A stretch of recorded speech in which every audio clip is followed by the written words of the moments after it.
Hello students, welcome to Unimongs. मेरा नाम हीना है and I am your political science and legal awareness expert. तो हम लोग राइज ऑफ पॉपुलर मूवमेंट्स जो है उसको डिस्कस कर रहे हैं। ऑलमोस्ट 3 सेशंस हमने कंप्लीट कर लिए हैं और आज के सेशन में इस चैप्टर को कंक्लूड कर देंगे। ठीक है भाई, तो इन सेशंस का ऑब्जेक्टिव क्या है? हम लोग सीयूईटी का पॉल साइंस का कंपोनेंट को टारगेट कर रहे हैं ताकि जो भी इंपॉर्टेंट फैक्ट्स, जो भी इंपॉर्टेंट कीवर्ड्स, इंपॉर्टेंट डेफिनेशंस जो हैं वो मिस नहीं हो पाएँ। एंड जब आप वो सारी चीज़ें मतलब याद कर लोगे, रीड करोगे, बार बार रिवाइज करोगे तो क्या अपने एग्जामिनेशन में कॉन्फिडेंट फील करोगे। ठीक है भाई। जो बच्चे नए जुड़े हुए हैं, जो लोग आज पहली बार ये सेशन देखेंगे, उनको मैं बता देती हूँ, हम लोग क्लास 12 की पॉलिटिकल साइंस, इंडियन पॉलिटिक्स की एनसीईआरटी को पढ़ रहे हैं। 6 चैप्टर्स हमने कंप्लीट कर लिए हैं, तो आप लोग थोड़े से लेट हैं। जल्दी जल्दी सारे सेशंस देख के उनको रिवाइज कीजिए एंड आप भी कॉन्फिडेंट फील कीजिए। चलिए भाई, तो स्टार्ट करेंगे अपना सेशन एंड बात करते हैं किसकी? पॉपुलर मूवमेंट्स की बात करेंगे। तो फटाफट से उन बच्चों के लिए भाई, जो लोग नए जुड़ेंगे, नया पहली बार है ना ये अरे वीडियो देखेंगे, उनके लिए कि भाई मूवमेंट्स जो है वो क्या है। बच्चों, जब भी काफ़ी सारे लोग मिलकर एसोसिएशन फॉर्म कर लेते हैं, ग्रुप बनाते हैं किसी पर्टिकुलर ऑब्जेक्टिव के लिए या किसी डिमांड के लिए, तो उसको मूवमेंट बोला जाता है। ठीक है। मास मूवमेंट्स क्या हुए? मास मूवमेंट्स वो मूवमेंट्स हो जाते हैं जो थोड़े से बड़े लेवल पे होते हैं, बड़े तबके पे होते हैं। ठीक है भाई, तो ये सब हमको रखना है ध्यान। अब राइज ऑफ पॉपुलर मूवमेंट्स, देखिए यहाँ पे आप इमेज देख पा रहे हैं। Rise of popular movements part 4 है ये। तो कौन कौन से इंपॉर्टेंट मूवमेंट्स थे जो हमें याद रखने हैं? हमने ऑलरेडी नर्मदा बचाओ आंदोलन और दलित पैंथर्स, चिपको मूवमेंट, ये जो इमेज है ये चिपको मूवमेंट की है ना। तो मैंने आपको बताया था कि भाई उसका नाम चिपको मूवमेंट क्यों पड़ा था। और हाँ ठीक है, अब देखो काफ़ी सारी बार ऐसा होता है कि स्टूडेंट्स जो है ना वो ये क्वेश्चन पूछते हैं कि मैम इतने सारे मूवमेंट्स हैं, इनमें से हमें क्या क्या याद रखना है। तो मैंने आपको बताया था बच्चों, मूवमेंट का ऑब्जेक्टिव याद रखना है, हमें वो ईयर याद रखना है। ठीक है, कोई भी इंपॉर्टेंट लीडर है अगर उस मूवमेंट से एसोसिएटेड, हमें वो याद रखने हैं एंड एरिया जो है वो हमको याद रखना है। ठीक है भाई, तो ये सारी चीज़ें जो है वो हमको क्या करनी है? ध्यान में रखनी है। चलिए भाई, तो आज के सेशन में हमें क्या सीखने को मिलेगा? आज के सेशन में हम बात करेंगे नर्मदा बचाओ आंदोलन की, नर्मदा और उसकी ट्रिब्यूटरीज की, और नेशनल फिशरमैन फोरम की, और इसी के साथ इस चैप्टर को क्या करेंगे? कंक्लूड करेंगे। ठीक है बच्चों, चलिए भाई, आगे बढ़ेंगे एंड अपना आज का अपना डेली का जो रिचुअल है ना उसको तो भाई कंप्लीट कर लेते हैं। इंडिया का मैप देखते हैं फटाफट से। नॉर्थ से साउथ स्टेट्स का अरेंजमेंट, वेस्ट से ईस्ट साउथ का अरे वेस्ट से ईस्ट साउथ मैम क्या बोले जा रहे हो? आज ना बढ़िया सी कॉफ़ी नहीं पी कर आई है मैम, इसीलिए है ना। तो वेस्ट से ईस्ट जो स्टेट्स का अरेंजमेंट है हमको वो देखना है एंड हमको याद रखना है कि नदर्न मोस्ट स्टेट जो है वो कौन सा है भाई, या स्टेट है या यूनियन टेरिटरी है फॉर दैट मैटर्स। एंड इसके बाद हमें देखना है सदर्न मोस्ट स्टेट जो है वो कौन सा है, वेस्टर्न मोस्ट स्टेट जो है वो कौन सा है, और ईस्टर्न मोस्ट स्टेट जो है वो कौन सा है। मेन फोकस हमको नॉर्थ ईस्ट पे रखना है ना। और हमें क्या स्टेट्स और उनकी कैपिटल्स और उनकी लोकेशंस जो है बच्चों वो ध्यान में रखनी है। ठीक है, चलिए बहुत बढ़िया, बहुत अच्छी बात है। अब बात करते हैं किसकी? अब बात करते हैं अपने मुद्दे पे आ जाते हैं, बिल्कुल specific, back to basics, political science की।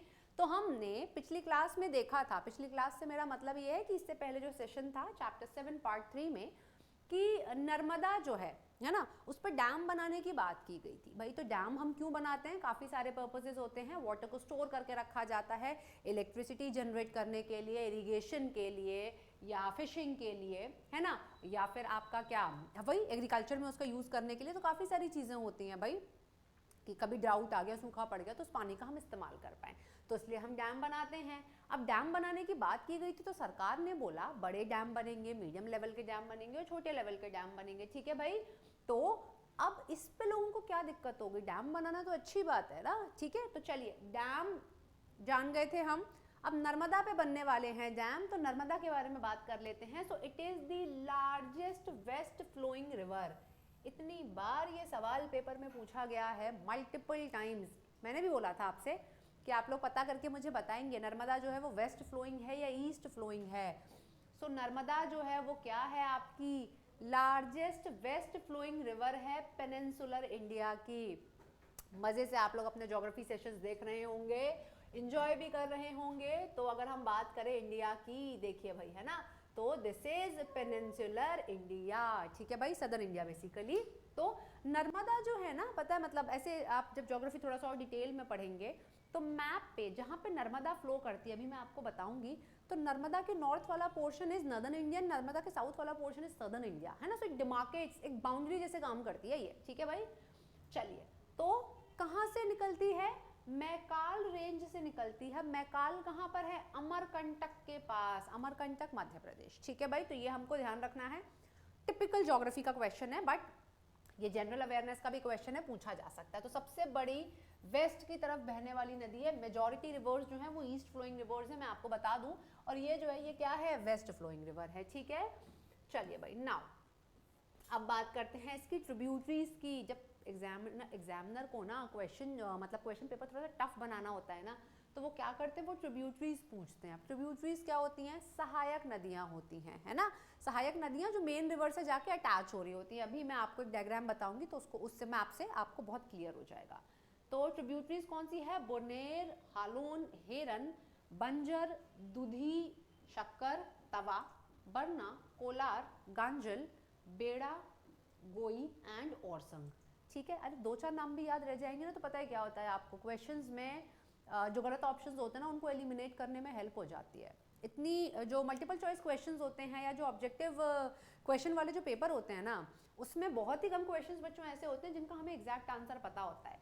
तो हमें ये एलिमिनेशन वाली टेक्निक यूज़ करनी चाहिए है कि यार ये तो होगा ही नहीं, इतना तो मुझे याद है, ये नाम तो नहीं था, तो इसको एलिमिनेट कर दिया, तो ईजी हो जाता है ना टास्क। मतलब तुक्का भी अगर लगाएंगे, इंटेलिजेंट गेसिंग बोल दूँ उसको थोड़ा सा एलीट लैंग्वेज में, तो उसके लिए भी थोड़ी सी नॉलेज होनी भाई ज़रूरी है। ऐसे ब्लाइंड गेस नहीं लगाना है पेपर में कभी, ठीक है। चलिए, सो यस, ये देखिए मैप, ये बहुत ज़बरदस्त मैप है। इनफैक्ट जब मैं प्रिपेयर कर रही थी मैं तब भी ये मैप यूज़ करती थी, है ना। तो जो लोग मध्य प्रदेश को बिलोंग करते होंगे भाई, उनको तो सारे नामों से वो लोग थोड़े से यूज टू होंगे, मतलब लाइक नहीं पता होगा उनको। देखिए भाई, तो ये जो है पूरा आपका क्या, नर्मदा आपकी फ्लो कर रही है, ठीक है भाई। अब देखिए, हिरन, शंकेश्वर, कोलार, बरना, ओरसंग एंड शार, शक्कर, तवा, ठीक है, छोटा तवा। अब मैंने डैम्स की बात की थी, देखिए सरदार सरोवर, बारगी डैम, ठीक है।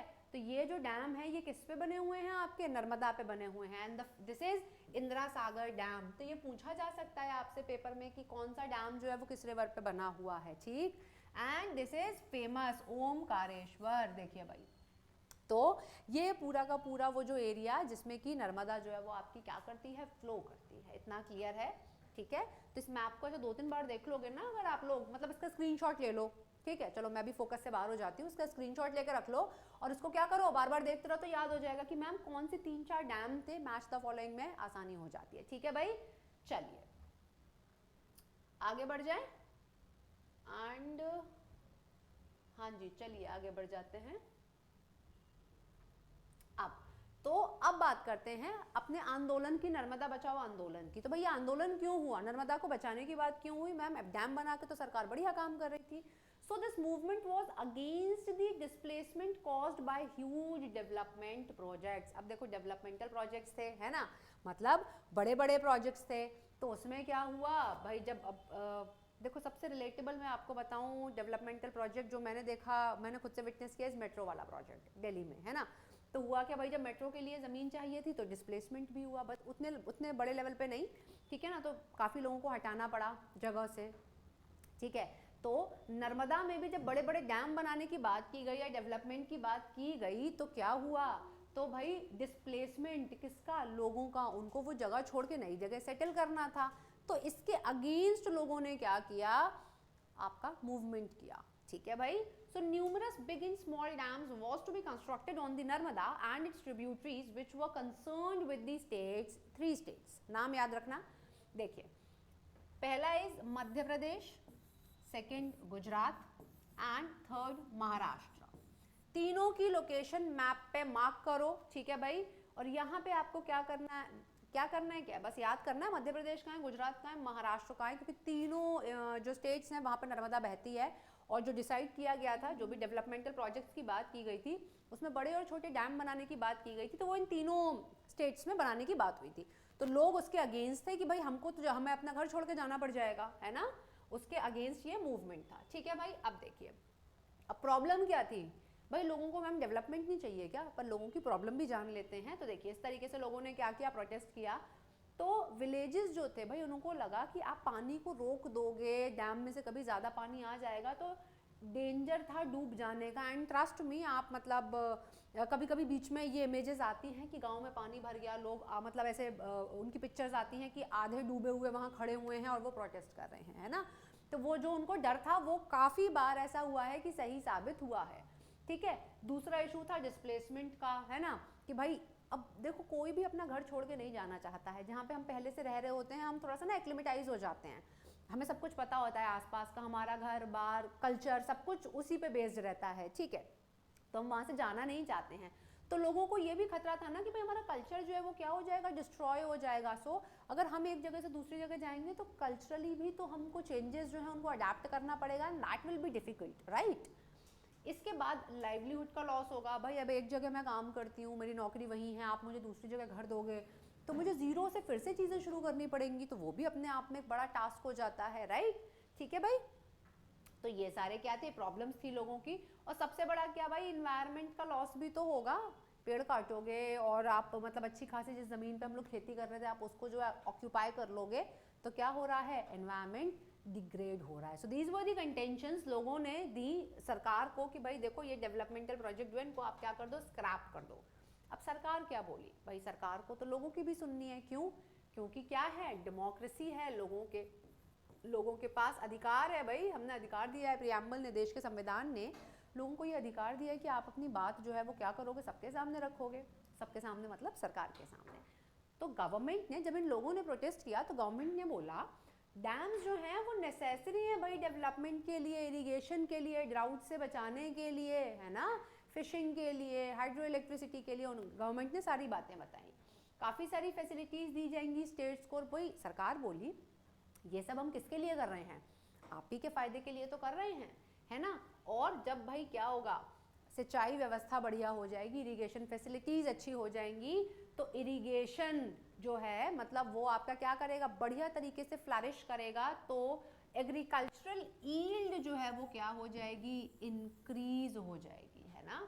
तो ये भी एक चीज़ सरकार ने बोली, इनडायरेक्टली फार्मर्स को बहुत फ़ायदा होने वाला है, उनकी इनकम जो है वो डबल हो जाएगी, ठीक है भाई। एंड ड्राउट मतलब सूखा पड़ जाना, अकाल आ जाना, इसको भी हम क्या, भाई सूखा पड़ता है तो अकाल आ जाता है, फिर लगान देखी होगी, है ना, तो उसको भी हम क्या कर पाएंगे, प्रिवेंट कर पाएंगे। तो this was the governments view, ठीक है बच्चों। चलिए अब तो फिर फाइनली जो डिमांड रखी गई उसमें क्या बोला गया, उसमें ये बोला गया कि भाई इतना पैसा आ कहाँ से रहा है, ये इतने सारा एक्सपेंडिचर जो हो रहा है, आप इतने बड़े प्रोजेक्ट्स, इतने सारे डैम्स बनाने की बात कर रहे हो, ज़रा इन्वेस्टिगेट किया जाए इसको कि ये पैसा कहाँ से आ रहा है और किसको कितना फ़ायदा होगा, ठीक है।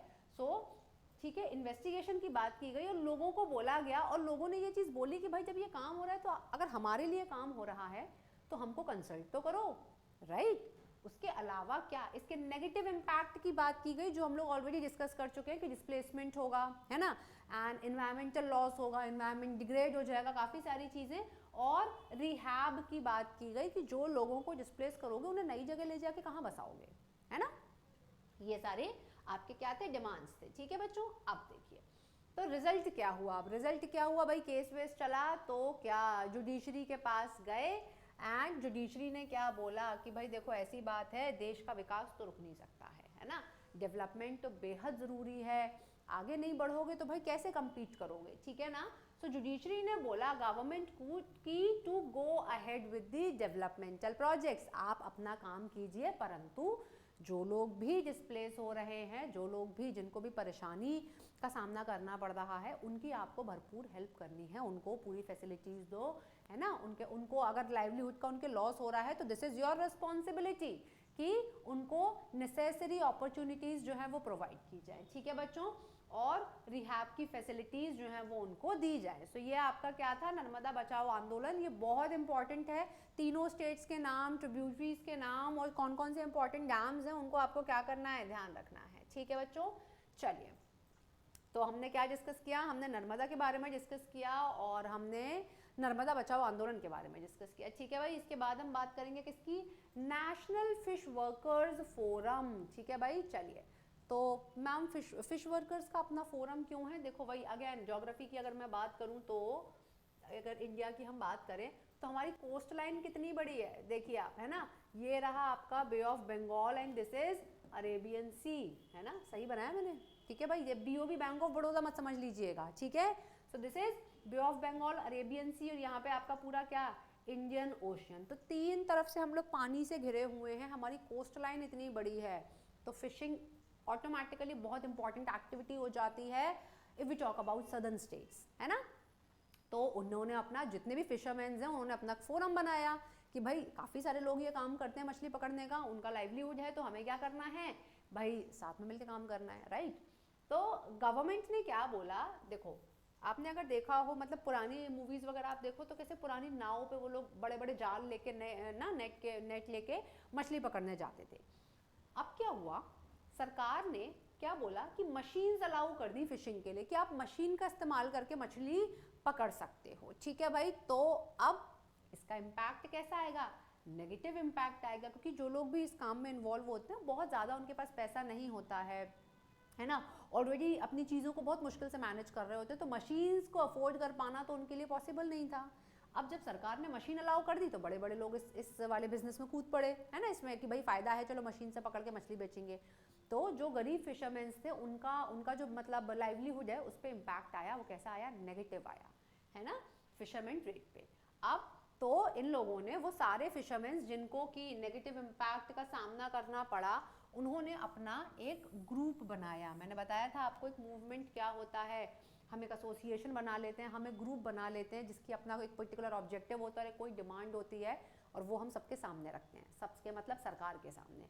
तो इन सारे लोगों ने जिनके काम पे नेगेटिव इम्पैक्ट आया था, गवर्नमेंट ने जो ये बोला था कि भाई मशीन्स जो हैं आप इनका इस्तेमाल कर लो, इन सब ने ग्रुप बनाया जिसका नाम क्या रखा गया, नेशनल फिश वर्कर्स फोरम। और ये सारे के सारे कहाँ पहुंचे, सरकार के पास पहुंचे अपनी प्रॉब्लम लेके, ठीक है। तो सरकार ने क्या कहा, इन्होंने सरकार के पास ये पहुंचे, इन्होंने बोला कि भाई हमारा जो बिजनेस या हमारा जो काम है उस पर नेगेटिव इम्पैक्ट आ रहा है, अब हम क्या करें। एक अपील की गई सेंट्रल गवर्नमेंट से, कब, 1997 में, है ना, और वो अपील कैसी हुई, सक्सेसफुल हुई, ठीक है, सरकार ने बात मान ली। 2002 में फिर से क्या हुआ कि एक और स्ट्राइक कर दी इन लोगों ने, किस चीज़ की, अब देखो क्योंकि मशीन्स वगैरह थी, अब बड़ी बड़ी आपकी कंपनीज आ गई, तो फिशिंग लाइसेंस दिए जाते थे, किसको, बड़ी बड़ी फिशिंग कंपनीज को, जैसे लाइसेंस दे दिए जाते हैं ना कि ठीक है आप ये काम कर सकते हो, ऐसे समझो, ड्राइविंग लाइसेंस मिल जाता है हमें, है ना, RTO वाले दे देते हैं, तो फिर हम क्या कर सकते हैं, अपनी स्कूटी को भगा सकते हैं, लेकिन इसका मतलब ये नहीं कि बिना हेलमेट के और ट्रिपलिंग करके, ठीक है। तो वैसे ही फिशिंग कंपनीज को फिशिंग के लिए क्या दिया गया, लाइसेंस दिया गया, ठीक है बच्चों। उसके अगेंस्ट क्या हुई, स्ट्राइक हो गई, ठीक है। उसके मतलब इस तरीके से इन लोगों ने क्या किया, अपनी बात जो है वो सरकार के सामने बार बार रखी। तो ये आपका क्या था, नेशनल फिश वर्कर्स फोरम। तो देखो हमने कितने सारे मूवमेंट्स पढ़े, अगर एक बार मतलब रिकैप देख लें तो देखिए, चिपको पढ़ा, है ना, एंड हमने उसके बाद दलित पैंथर्स, ठीक है, एंड आपका एंटी अरैक, राइट, फिर नर्मदा बचाओ आंदोलन, और लास्ट आपका NFF, ठीक है। देखिए, तो जो इतने सारे पॉपुलर मूवमेंट्स हमने पढ़े, मैंने आपको टाइप्स भी बताए मास मूवमेंट्स के, है ना, party based, non party based, ये सारे। सीखा क्या हमने इस चीज़ से, देखो किसी भी चीज़ से लेसन लेना बहुत ज़रूरी है, ज़िंदगी में ये चीज़ें बड़ी काम आती हैं, ठीक है। तो क्या हमने सीखा कि भाई ये जो मूवमेंट्स थे इनके थ्रू क्या हुई, अवेयरनेस जो है वो बढ़ गई, लोगों को और ज़्यादा, मतलब लोग बोलते हैं ना कि जागरूक हो गए भाई अपने राइट्स को लेके, ठीक है भाई। इसके बाद मास मूवमेंट्स जो रहे वो क्या, वो डेमोक्रेसी को इस्टेब्लिश करने में कैसे रहे, आपके काफ़ी ज़्यादा हेल्पफुल रहे, है ना।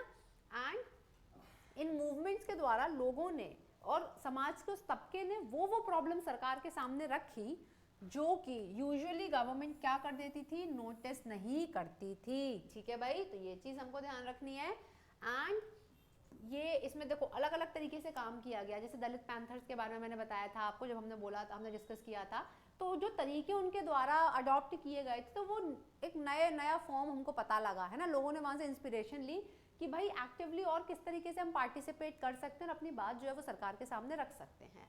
And it broadened the idea of participation in Indian democracy, वही है ना, अरे भारतीय किसान वाला जो आंदोलन था वो मैं भूल गई, है ना, चलिए भाई, तो उसमें भी क्या हुआ था, कैसे लोगों को इंक्लूड किया गया था, कास्ट के बेसिस पे, कैसे भी करके कि भाई बड़ा अपना प्रेशर ग्रुप बना लिया जाए ताकि गवर्नमेंट के ऊपर हम क्या करें, ज़्यादा इम्पैक्ट जो है वो ला पाएँ। ठीक है भाई, तो ये सारे के सारे आपके क्या हो गए, हमने लेसन्स जो है वो सीखे किससे, पॉपुलर मूवमेंट से। तो आपको क्या करना है बच्चों, मैंने बार बार बता दिया, अब तो 3-4 बार बता चुकी हूँ, अब नहीं बताऊँगी मैं।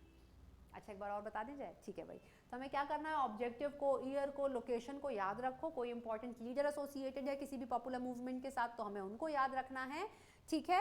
एंड स्पेशली लोगो में क्या चीज़ मेंशन की हुई है ना, कहीं कोई लीफ है क्या, या जैसे फिश है यहाँ पे, नेशनल फिश वर्कर जो फोरम था उसमें फिश थी। तो ये ऐसे छोटे छोटे सवाल जो है ना एग्जामिनर पूछ लेते हैं, क्यों, वो ये चेक करना चाहते हैं कि आप भाई कितना फोकस होकर पढ़ रहे थे। तो थोड़ा सा लेक्चर्स भी उतना ही फोकस होकर देखा करो ताकि क्लास में चीज़ें याद हो जाएं। इसलिए मैं कंपैरेटिवली सेशंस जो है वो छोटे रखती हूँ कि बहुत बड़े लेक्चर में ना आप भी सो जाओगे। कॉलेज में हमारा भी 55 मिनट का लेक्चर होता था, मैं तो भाई 55 मिनट में मेरा हो जाता था गिव अप, है ना। तो वैसे नहीं करना है कि गिव अप हो जाए, हमें इसको इंटरेस्टिंग बना के पढ़ना है, क्योंकि nothing is really interesting if you are not interested. ठीक है भाई, तो अपना CUET का पॉल साइंस वाला सेक्शन एकदम फोड़ देना पेपर में, ठीक है। चलो, तो इसके बाद हम क्या करेंगे, चैप्टर 8 जो है उसको स्टार्ट करेंगे एंड बहुत जल्दी हमारी ये वाली NCERT जो है वो क्या हो जाएगी, कंप्लीट हो जाएगी। Thank you so much for watching this video, bye bye, take care, thank you.